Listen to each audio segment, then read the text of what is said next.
नमस्कार दोस्तों, मैं रोहित सिंह स्वागत करता हूं आप सभी का आज के एनसीईआरटी के वीडियो सेशन में।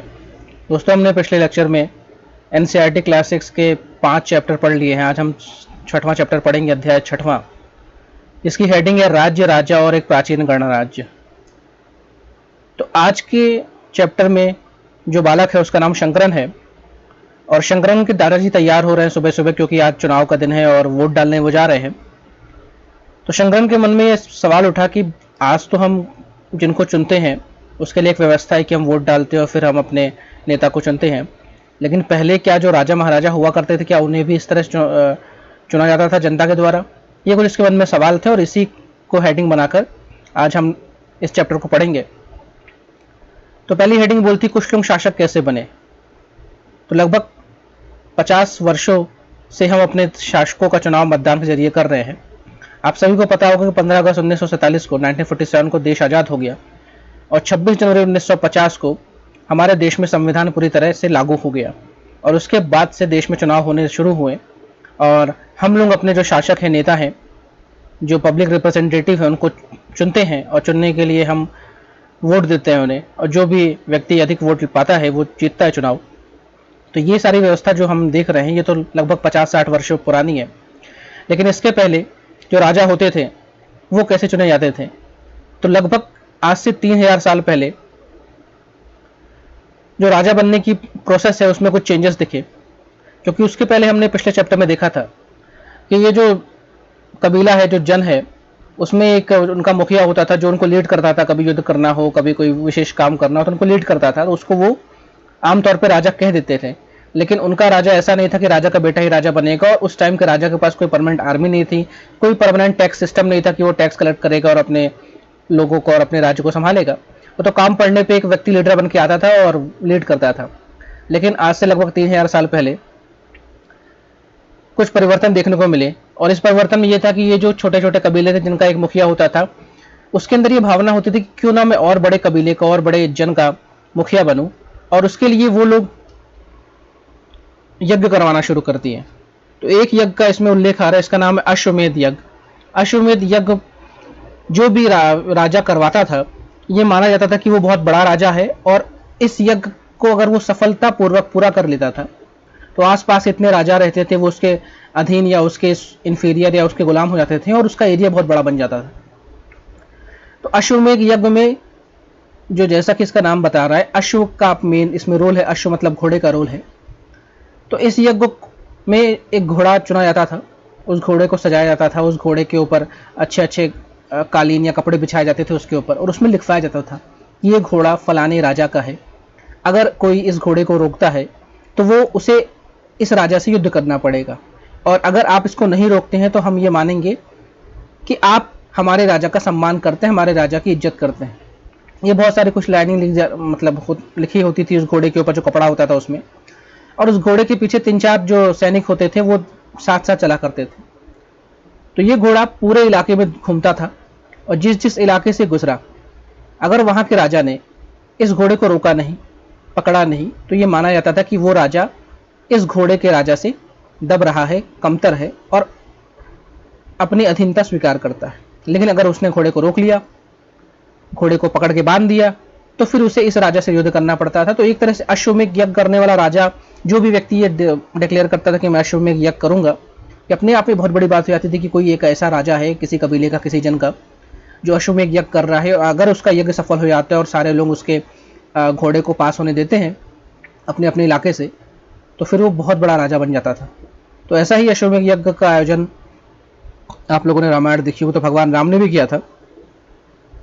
राम जी का घोड़ा जब दौड़ रहा था तो उस घोड़े को रोका था 2 बालकों ने, लव और कुश ने।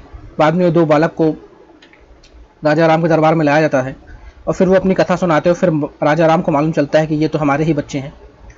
तो अश्वमेध यज्ञ में जो वो घोड़ा रहता है, जब वो पूरा भ्रमण परिक्रमा या जो भी उसको घूमना घामना है, घूम घाम के आता है, तो उसके बाद उस घोड़े की बलि दी जाती थी और वही प्रसाद बंटता था। इसलिए इसका नाम अश्वमेध यज्ञ है, और जो भी व्यक्ति इस यज्ञ को करवाता था वो अपने आप में ही बहुत बड़ा राजा माना जाता था।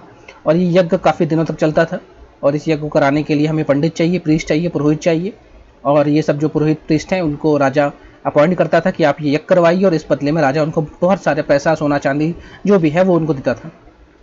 तो ये यज्ञ ही होना अपने आप में बहुत बड़ा माना जाता था। जैसा कि मैं बोल रहा हूँ, रामायण में राम जी ने भी यज्ञ कराया, इसका मतलब हम मानते हैं राम जी बहुत बड़े राजा थे और थे भी। तो ये जो यज्ञ है, इसमें जो मेन लीड रोल है वो उस राजा का है जो यज्ञ करवा रहा है। उसके साथ में जो भी उसके भाई भतीजे हैं, बीवियां हैं, बच्चे हैं, वो भी इस यज्ञ में शामिल होते थे। जो भी क्रियाक्रम है, जो भी रीति रिवाज है वो करते थे, लेकिन मेन जो आहुति है, मेन जो यज्ञ करना है वो कौन कर रहा है? मेन राजा कर रहा है। तो राजा का स्थान सबसे बड़ा होता था। और जब भी ये यज्ञ होता था, जो भी राजा यज्ञ कराता था, तो वो अपने आसपास के सारे राजाओं को पहले ही सूचना दे देता था कि भाई मैं यज्ञ करा रहा हूं, अब आप लोग सचेत हो जाइए, ये घोड़ा आपके इलाके से दौड़ेगा।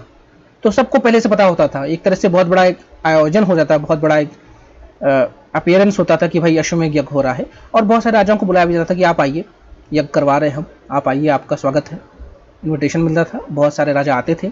और जो आते थे वो ऑब्वियस सी बात है कि वो ये मान चुके हैं कि जो यज्ञ करा रहा है राजा, वो हमसे ज़्यादा बड़ा है, ज़्यादा शक्तिशाली है, ज़्यादा पावरफुल है, इसलिए हम तो उसके इन्फीरियर या उससे नीचे ही रहेंगे। अब इस यज्ञ में भी जो पुरोहित है, पंडित है, प्रीस्ट है, वो सारा कामकाज करते थे, सारा यज्ञ करवाते थे। और इस यज्ञ में जो शूद्र होते थे उनको किसी भी तरह से अलाउ नहीं था कि आप इस यज्ञ को आइए, देखिए, या इसमें बैठिए, या यहाँ भी आयोजन हो रहा है वहाँ पे आप सम्मिलित होइए, ऐसा कोई अलाउ नहीं था शूद्रों को। बाकी जो ऊपर के 3 वर्ण है, जैसे ब्राह्मण तो करा ही रहा है यज्ञ, क्षत्रिय राजा ही है, और जो वैश्य है, उन तीनों को अलाउ था कि आप इस यज्ञ में आके भागीदार बन सकते हैं, बैठ सकते हैं। लेकिन यज्ञ कौन कराता है? कोई राजा कराता था। अब ये जो वर्ण व्यवस्था है, जो मैंने बोला कि ब्राह्मण, क्षत्रिय, वैश्य, शूद्र, ये क्या है? तो वर्ण व्यवस्था के बारे में ऋग्वेद में उल्लेख हुआ है। ऋग्वेद के 10वें मंडल में बताया गया कि एक वर्ण व्यवस्था होगी, और वर्ण व्यवस्था को मनुष्य के शरीर के अंगों से बताया गया। जैसे व्यक्ति है, उसका जो सिर वाला हिस्सा है, ब्रेन को माना गया ब्राह्मण, कि भाई अब ब्रेन क्या करता है? इंसान को समझदार बनाता है, इंसान को पढ़ने लिखने में मदद करता है, इंसान को बुद्धिमान बनाता है। तो ब्राह्मण बुद्धिमान है, ब्राह्मण पढ़ा लिखा है, ब्राह्मण को ही सारे पूजा पाठ करने का अधिकार है, और ब्राह्मण को ही सारे नियम कायदे कानून बनाने का अधिकार है। क्षत्रिय जो है, दूसरा वर्ण जो है, उसको शरीर में जो हमारे 2 हाथ हैं उससे डिनोट किया गया है, हाथ और कंधे से। हाथ और कंधे का मेन काम क्या है? शरीर को बचाना, शरीर को स्टेबल करना। कोई अभी लड़ाई हो तो आप लड़िए। तो आमतौर पर जो क्षत्रिय है उसका काम यह कि आपको रक्षा करना है, आप वॉरियर है, आप योद्धा है, आप बचाइए, लोगों को सिक्योरिटी दीजिए, और आप लड़ेंगे, आप जीतेंगे तो आप ही राजा बनेंगे। तो अमूमन जो क्षत्रिय होते थे वही राजा बनते थे। तीसरा जो हिस्सा है, जो हमारी थाइस होती हैं, जांग होती हैं, या कमर के नीचे वाला जो हिस्सा है, उसको बोला गया वैश्यों के लिए। और जो थाइस है, जांग है, उनका क्या काम है? आपकी बॉडी को स्टैंड करना, खड़े रखना, बैठाना, आपकी बॉडी को ताकत देना। तो वैश्य का काम ये है कि भाई व्यापार करो, आप ट्रेड करो, दुकान चलाओ, बाजार बनाओ, हमारे ज़रूरत की जो चीज़ है, जो ब्राह्मण को चाहिए, जो क्षत्रिय को चाहिए, वो सब आप बनाइए, उसको बेचिए, पहुंचाइए। मतलब पूरा मार्केट का जो काम धाम है, व्यापारी वाला काम, वो वैश्य को दे दिया। जो चौथा वर्ण है उसको कहा गया शूद्र। शूद्र मतलब पैर वाला जो हिस्सा है उसको शूद्र माना गया। तो पैर को वाला जो हिस्सा है, कहने को तो भाई पैर नहीं हो तो इंसान खड़ा नहीं हो सकता, लेकिन पैर ही सबसे निचला हिस्सा है। लोग चलते हैं तो पैर ही गंदे होते हैं, और पैर को तुच्छ माना गया है। कोई किसी को पैर से मार दे तो बुरी बात हो जाती है, किसी को पैर से छू लो तो बुरी बात हो जाती है। तो शूद्र को पैर माना गया, और शूद्र को कहा गया कि भाई तुम ऊपर के 3 वर्ण हैं, मतलब ब्राह्मण, क्षत्रिय और वैश्य, इनकी सेवा करोगे, और तुम्हें किसी भी प्रकार की पूजा पाठ करने की अनुमति नहीं है, तुम्हें किसी भी प्रकार का यज्ञ करने की अनुमति नहीं है, तुम्हें पढ़ने लिखने की अनुमति नहीं है। मतलब सारी जो भी प्रिविलेज वाली चीज़ है वो शूद्रों को मना कर दी गई। और शूद्रों के साथ जो महिलाएं हैं, वुमेन्स हैं, उनको भी शूद्र कैटेगरी में रख दिया गया कि आप जो महिलाएं हैं वो भी, भले वो राजा की पत्नी हो, लेकिन वो महिला है, इसलिए तुम भी पढ़ लिख नहीं सकती हो, और तुम भी किसी पूजा पाठ में नहीं मतलब सम्मिलित हो सकती हो। तुम ऐसे नहीं कि तुम यज्ञ करवा रही हो, तुम पूजा पाठ कर रही हो, तुम हवन कर रही हो, ऐसा कोई काम तुम नहीं कर सकती। वैश्य और शूद्रों को एक में रखा गया। तो ये जो पूरा पैराग्राफ है इसी बात को बताया। अब जो ब्राह्मण, क्षत्रिय और वैश्य इनकी स्थिति बहुत अच्छी है, इनका समाज में स्थान बहुत अच्छा है, पैसे भी है इनके पास, सिक्योरिटी है, सब अच्छा जीवन है। सबसे बुरी जो व्यवस्था है वो महिलाओं और शूद्रों की है। जैसे कि यहाँ लिखा है महिलाओं और शूद्रों को वेदों का अध्ययन करने का अधिकार नहीं था। भाई पढ़ाई लिखाई नहीं कर सकते आप तो आप उस टाइम क्या पढ़ना है? उस टाइम वेद थे, पुराण थे, आरण्यक थे, उन सबको नहीं पढ़ना है आपको। आप अलाउ नहीं है, आप मंदिर में नहीं आ सकते, आप पूजा नहीं कर सकते, आप पढ़ाई लिखाई नहीं कर सकते, आप किसी की पढ़ाई लिखाई वाली बात सुन नहीं सकते। ये सब डिस्कार्ड किया था, एक तरह का सेग्रीगेशन था। और ये सारा जो नियम थे कौन बनाया था? पुरोहित यानी पंडित, जो पहले वर्ण वाला व्यक्ति है, ब्राह्मण, उसने सारा नियम बनाया था। और इस नियम को फॉलो करवाने का काम कौन कर रहा था? क्षत्रिय कर रहा था, कि जो इसको फॉलो नहीं करेगा उसको क्षत्रिय दंड देगा, क्योंकि वो वॉरियर है, योद्धा है, वो लड़ेगा, लड़ता है, मारता है, पीटता है।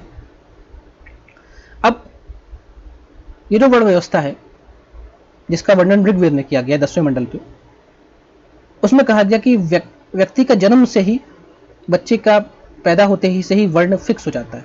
अगर कोई बच्चा वो शूद्र के घर पैदा हो गया तो वो शूद्र ही रहेगा, और कोई बच्चा ब्राह्मण अगर पैदा हुआ है तो वो ब्राह्मण हो जाएगा। तो यहाँ पे बाई बर्थ तय होने लगा वर्ण सिस्टम। लेकिन इसके पहले जो सिंधु घाटी सभ्यता, इंडस वैली सिविलाइजेशन, उसमें हमने देखा था कि वहाँ पे टोटली वो मार्केट बेस्ड इकोनॉमी थी।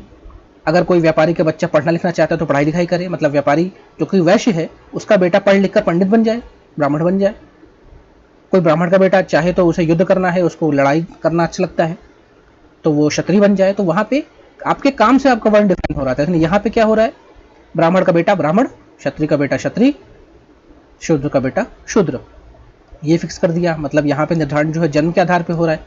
अब वो बच्चा जो शूद्र के घर पैदा हो गया वो जीवन भर शूद्र ही रहेगा, भले वो कितना अच्छा पढ़ने लिखने में, लेकिन उसको कभी भी अलाउ नहीं किया जाएगा कि आप पढ़ाई लिखाई कीजिए, आप पूजा पाठ कीजिए, आप अच्छी नौकरी करिए, कुछ नहीं, आप बस सेवा करिए। तो ये जो वर्ण व्यवस्था थी, बहुत लोग इसको स्वीकार नहीं करते थे। और जो कुछ राजा थे, जो क्षत्रिय थे, वो उनका भी मन था कि यार हम सेकंड वर्ण में क्यों आ रहे हैं, हम तो फर्स्ट वर्ण में आए चाहिए, हम तो लोगों को बचा रहे हैं, लोगों की जान की सुरक्षा करते हैं, हम तो सिक्योरिटी देते हैं, हम तो युद्ध करते हैं, हम तो पैसा लाते हैं। तो कुछ कुछ राजाओं को भी ऐसा लगता था कि ये पुरोहित या पृष्ठ हमसे ऊपर कैसे। लेकिन ये व्यवस्था चली आ रही है। और आज भी हम आप देखते हैं तो जो ब्राह्मण है उसका बेटा ब्राह्मण, क्षत्रिय का बेटा क्षत्रिय, लेकिन आज वो उसके पास अधिकार है कि वो कोई भी काम कर सकता है। एक शूद्र का बेटा B.R. अम्बेडकर शूद्र के घर पैदा हुए, लेकिन वो देश के पहले कानून मंत्री बने। अम्बेडकर साहब ने संविधान को ड्राफ्ट किया। अम्बेडकर साहब संविधान सभा में सबसे ज़्यादा पढ़े लिखे व्यक्ति थे, लेकिन थे वो शूद्र। तो आज के समय पैदा होते ही बच्चे को उसकी कास्ट से जाति मिल जाती है, लेकिन वो जाति उसके साथ जीवन भर रहती है। लेकिन उसका जो काम होता है वो उस जाति को भी कभी कभी पीछे कर देता है। एक शूद्र व्यक्ति भी पढ़ लिख के इतना बड़ा व्यक्ति बन जाता है कि वो देश का राष्ट्रपति बन सकता है। अब आप मुझे बताइए, आज जो देश के राष्ट्रपति हैं उनका नाम क्या है, और वो भी शूद्र में आते हैं, लेकिन वो देश के फर्स्ट पर्सन हो गए अभी। ये सारी बात इसमें कही गई है। तो लोगों ने वर्ण व्यवस्था का विरोध क्यों किया, ये सारी मैंने आपको बता दी, क्यों वर्ण व्यवस्था का विरोध लोग कर रहे हैं। अब यहाँ पे एक चित्र है, ये एक मृत भांड है, एक बर्तन है जिसको खाने पीने की वस्तुओं को खाने के लिए या रखने के लिए उपयोग करते थे। और इसमें आप जो पेंट वो देख रहे हैं, रंग देख रहे हैं, ये ग्रे कलर का है। तो पेंटेड ग्रे वेयर के जो बर्तन थे, जो जिसमें ग्रे रंग का जिसे कहते हैं लेप हुआ है, ये आपको मिलता है वैदिक सभ्यता में, वैदिक काल में। और ब्लैक एंड रेड जो पॉटरी, जिसमें काले रंग और लाल रंग का जो लेप है वो मिलेगा बर्तनों में, या उनका रंग उस तरह के मिट्टी के बर्तन मिलेंगे, वो आप कहाँ मिलेंगे? सिंधु घाटी सभ्यता यानी इंडस वैली सिविलाइजेशन। अब जनपद के बारे में बात किया गया है कि महायज्ञों करने वाला राजा अब जन का राजा ना होकर जनपदों का राजा हो गया। तो पहले हमने देखा है पिछले चैप्टर में कि जन मतलब लोग, और जहां वो रहते हैं उसे जनपद कहते हैं। तो एक जनपद का एक राजा होता था जो कि समय समय पर बदल जाता था, लेकिन उस टाइम ऐसा नहीं था कि राजा का बेटा ही राजा बनेगा। लेकिन आज जब एक जनपद का राजा इस तरह के यज्ञ करवा लेता है, बड़े और सारे जनपदों में उसकी तूती बोलती है और सारे जनपद उसके अंडर आ जाते हैं, तो वो राजा बड़ा राजा हो जाता है। तो वही बात यहाँ लिखी है कि अब वो राजा जन का राजा ना होकर जनपदों का राजा हो गया। और जनपद का शाब्दिक अर्थ है जन के बसने की जगह होता है। तो जन मतलब लोग, पद मतलब पैर। अब जहाँ लोगों के पैर है, तो जहाँ लोगों का पैर रहेगा, जहाँ किसी व्यक्ति का पैर रहेगा, वहाँ उसकी पूरी बॉडी भी तो रहेगी। जब पूरी बॉडी रहेगी तो व्यक्ति वहाँ रहता है। तो जनपद का बेसिकली मतलब ये है, जैसे कोई कॉलोनी है, कोई शहर है, तो उस शहर को हम जनपद कह देते हैं। आज भी आप देखिए जनपद होते हैं, सबसे नीचे ग्राम पंचायत होती है, फिर जनपद होते हैं, फिर जिला पंचायत होते हैं या जिला स्तर के लोग होते हैं। तो जनपद मतलब कई सारी ग्राम पंचायतों का समूह तो है, तो एक एरिया को जनपद बोल रहे हैं। जनपदों के राजा होते थे, और जब वो कई सारे जनपदों को जीत लेते तो वो बड़ा राजा बन जाता है। तो जब कई सारे जनपदों को हम जीत के बड़ा एरिया बना रहे हैं, उसे हम कहेंगे महाजनपद। हम महाजनपद के बारे में पढ़ेंगे कि कोई राजा एक जनपद का राजा था, लेकिन इसने इतने सारे जनपदों को जीत लिया कि वो महाजनपद का राजा बन गया और फिर उसने अपना किंगडम बस बनाया और उसका बेटा ही फिर राजा बनेगा। तो यहाँ पे एक केस स्टडी दी है कि हस्तिनापुर, मेरठ के पास हस्तिनापुर और एटा के पास अतरंजी खेड़ा नाम की 2 जगह है जहाँ पे खुदाई हुई, और वहाँ से मालूम चला कि वहाँ के लोग भी मवेशी रखते थे, जानवर को पालते थे, गेहूँ चावल धान जौ दाल तिल सरसों आदि फसल को उगाया करते थे। ये हम देखेंगे, नीचे मैप मिलेगा हमें, हम देखेंगे किस लोकेशन की बात कर रहे हैं। लोग मिट्टी के बर्तन बनाते थे, इनमें से कुछ धूसर और कुछ लाल रंग के होते थे। धूसर मतलब ग्रे कलर और लाल मतलब रेड कलर। तो रंग की मतलब इनके ऊपर ऐसा रंग किया गया है, ये ग्रे कलर का है। अब महाजनपद की बात आई तो महाजनपद को आप अगर ब्रेक करो तो ये 2 शब्दों से मिलकर बना है, महा और जनपद। जनपद तो क्लियर हो गया, एक इलाका जहाँ लोग रहते हैं। अब महा मतलब बहुत बड़ा इलाका, बहुत बड़ा शहर, बहुत बड़ा एरिया जहाँ लोग बसते हैं, उसे महाजनपद कहा गया। तो महाजनपद को कौन जीता होगा? कोई बड़ा राजा, उसने बहुत बड़े एरिया को जीता होगा, अपनी आर्मी दौड़ाई होगी, लोगों को हराया होगा, मारा होगा, पीटा होगा, कैद किया होगा, तभी तो महाजनपद बनाया। तो महाजनपद की जो शुरुआत है ये लगभग 2500 साल पहले से हो रही है। तो कुछ जनपद अधिक महत्वपूर्ण हो गए, उसके राजा बहुत बड़े हो गए, इंपॉर्टेंट हो गए।